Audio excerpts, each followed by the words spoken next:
Hello all of you, good morning. तो आज अपन कक्षा 9 गणित अध्याय 3 निर्देशांक ज्यामिति के अंदर अपन ने 3.1 प्रश्नावली को पहले किया था। आज अपन 3.2 एक्सरसाइज को करेंगे और इससे पहले अपन ने जो 2 उदाहरण थे उनको भी सॉल्व किया है। तो आज अपन 3.2 एक्सरसाइज को यानी प्रश्नावली को स्टार्ट कर रहे हैं। तो देखिए गाइज, फर्स्ट प्रश्न अपना क्या है, निम्नलिखित प्रश्नों में से प्रत्येक प्रश्न का उत्तर दीजिए। तो पहला प्रश्न है, कार्तीय तल में किसी बिंदु की स्थिति निर्धारण करने वाली क्षैतिज और ऊर्ध्वाधर रेखाओं के क्या नाम है। तो कार्तीय तल, कार्तीय अपने क्या था, साइंटिस्ट थे, ठीक है। इस तल में बिंदु के निर्धारित करने वाली क्षैतिज रेखा और ऊर्ध्वाधर रेखाओं के क्या नाम है। तो सबसे पहले अपन बेसिक की तरफ चलते हैं। तो मैंने आपको इस चैप्टर के स्टार्टिंग में बताया था। तो ये अपना गाइज, ये जो लाइन होती है ना वो x होती है, ये होती है y। इधर अपने जो भी होते हैं वो पॉजिटिव नंबर, इधर x के पॉजिटिव नंबर, उधर y के पॉजिटिव नंबर, और इधर सारे x के नेगेटिव और इधर y के नेगेटिव नंबर होते हैं, यानी कि ऋणात्मक और ये धनात्मक। तो ये जो x अक्ष होता है इसी को अपन क्या बोलते हैं, क्षैतिज।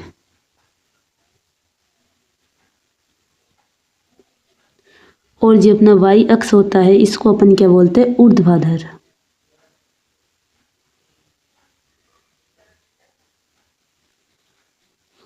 ठीक है। तो इसी प्रकार पहले प्रश्न का उत्तर क्या हो जाएगा, कार्तीय तल में किसी बिंदु की स्थिति निर्धारण करने वाली क्षैतिज और ऊर्ध्वाधर रेखाओं के क्या नाम है।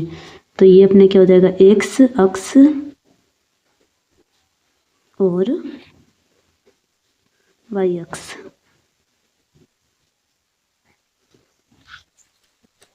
तो अपना सेकंड प्रश्न क्या है, इन 2 रेखाओं से बने तल के प्रत्येक भाग के क्या नाम है, बताइए। तो देखिए गाइस, प्रत्येक तल, ये अपना पहला तल, ये दूसरा, तीसरा, चौथा, तो इसको क्या बोलते हैं, फर्स्ट चतुर्थांश, सेकंड चतुर्थांश, थर्ड चतुर्थांश और फोर्थ चतुर्थांश। ओके, तो ये इनके चतुर्थांश नाम हो जाएंगे। अब चाहो तो first, second, third and fourth चतुर्थांश लिख सकते हो, या डायरेक्ट चतुर्थांश बोल सकते हो। तो सेकंड का क्या हो जाएगा, तो इधर मैंने चतुर्थांश लिखा है।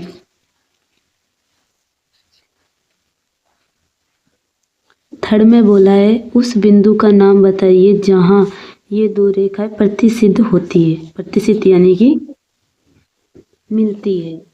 तो उस बिंदु का नाम क्या होता है, मूल बिंदु, ठीक है, जिसे अपन ओरिजिन बोलते हैं इंग्लिश में।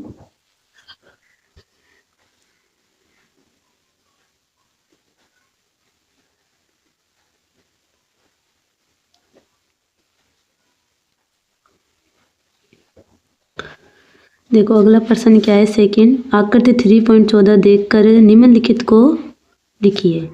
3.14 देखकर, तो b के निर्देशांक, निर्देशांक क्या होते हैं गाइस, अपने पॉइंट, यानी कि b किधर है, सबसे पहले ये रहा b। और मैंने आपको एक चीज़ बताई थी, सबसे पहले अपन x लिखते हैं, फिर y। ये अपनी क्या है, x पूरी लाइन, ये अपनी लाइन पूरी y। इधर नेगेटिव नंबर होते हैं इसे एक्स डेक्स बोलते हैं, इधर पॉजिटिव होते हैं इसलिए इसे वाई डेक्स बोलते हैं। तो सबसे पहले अपन को ये ध्यान रखना है निर्देशांक लिखते टाइम कि सबसे पहले एक्स के निर्देशांक लिखेंगे एंड देन वाई के। तो देखो बी पॉइंट का पूछा है अपन को, इसलिए एक्स का इधर सबसे पहले एक्स वाई लाइन देखेंगे, क्या है 5, सॉरी -5, और वाई के क्या है 2। तो जो अपना फर्स्ट है इसका आंसर हो जाएगा, मैं इधर ही लिख देती हूँ, क्या होगा अपना -5,2। अब सी के निर्देशांक बोले, सी किधर है, ये रहा। तो सबसे पहले अपन को एक्स लाइन देखनी है, तो एक्स के क्या है +5 और वाई क्या है -5, तो +5 और -5। निर्देशांक -3 और -5, ठीक है, द्वारा पहचाना गया बिंदु, फर्स्ट -3 और सेकंड -5, ये अपना x होता है, ये y। तो देखो माइनस की संख्या इधर ही मिलेगी, -3 और -5, ये क्या है e। तो इधर कौन सा बिंदु है, e बिंदु। निर्देशांक 2 -4 द्वारा पहचाना गया बिंदु,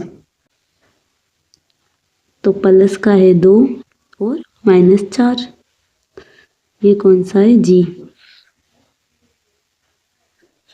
डी का भुज है, भुज मैंने आपको बताया था जो एक्स होता है उसे अपन क्या बोलते हैं? भुज।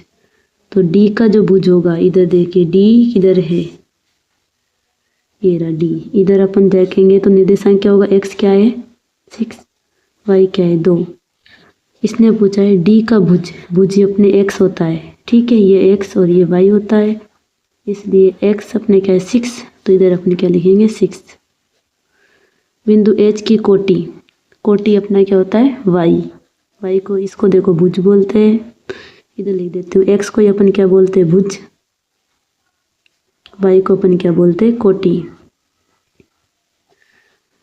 अब देखो एच की कोटि, एच किधर है? ये रहा।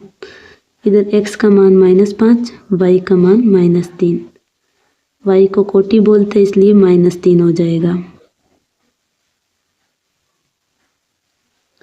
एल के निर्देशांक, ये रहा एल, इसके निर्देशांक क्या होंगे गाइज? देखो सबसे पहले एक्स को लिखते हैं, तो इधर देखो ये अपने वाई, वाई में इसका मान क्या है? वाई में इसके निर्देशांक 5 है और एक्स में ये क्या हो जाएगा? 0, इसलिए पहले एक्स को लिखते हैं तो 0,5। बिंदु एम के निर्देशांक, एम, इसके अंदर एक्स तो है -3 और वाई क्या हो जाएगा? इधर देखो, इस पर एक बात ध्यान रखना, जैसे कि अब देखो गाइस एक्स पर निर्देशांक पूछा गया, ये इधर ही है, ये बिंदु ऊपर की तरफ नहीं है ना नीचे की तरफ है, एक्स पर है, तो इधर एक्स का मान तो है, तो इधर एक्स का निर्देशांक तो है लेकिन वाई के निर्देशांक 0 है, इसलिए एम पर एक्स के निर्देशांक -3 और वाई इधर क्या होगा? 0। तो गाइस ये क्वेश्चन यहीं तक था। आई होप आपको समझ में आया हो। थैंक्स फॉर वॉचिंग, मिलते हैं अगली वीडियो में।